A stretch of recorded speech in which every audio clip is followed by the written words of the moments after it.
வீட்டுக்காரு சார் எங்க அப்பாவுக்காரு எங்க அப்பாவுக்காரு பிள்ளைக்கு நான் பண்ணுங்க சார் எடுக்கிறாரு.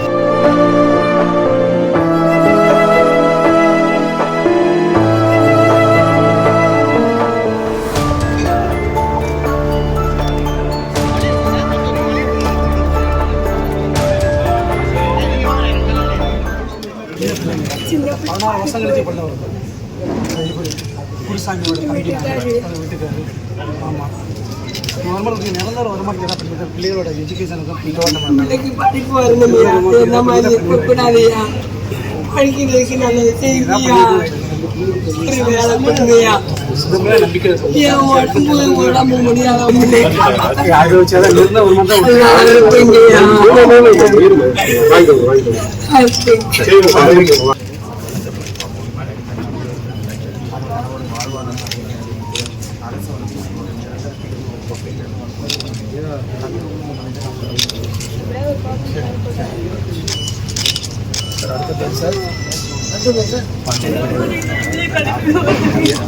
என் வீட்டுக்காரு சார் எங்க அப்பாவுக்காரு எங்க அப்பாவுக்காரு பிள்ளைக்கு நான் பண்ணுங்க சார் எடுக்கிறாரு. சரி வேலை பண்ணிட்டு தான்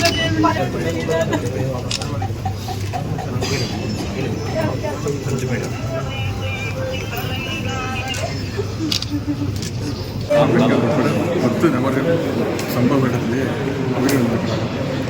இந்த செய்திக்கு நேற்று இதுவே நம்முடைய முதலமைச்சர் இரங்கல் செய்தி வெளியிட்டிருக்கிறார்கள். மாண்புமிகு வருவாய் மற்றும் பேரூர் மேலாண்மை அமைச்சர் அவர்களையும் தொழிலாளர் நலத்துறை திறன் மேம்பாட்டுத்துறை அமைச்சர் அவர்களையும் இந்த சம்பவ இடத்திற்கு அனுப்பி அந்த மீட்பு பணிகளை நம்முடைய முதலமைச்சர் அவர்கள் அறிவுறுத்தியிருந்தார்கள்.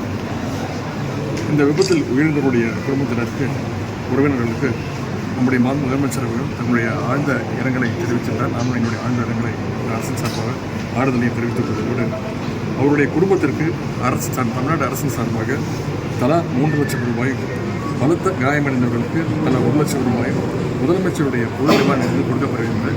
இதை தவிர உயிரிழந்தவர்களுடைய அந்த 10 குடும்பத்திற்கும் நம்முடைய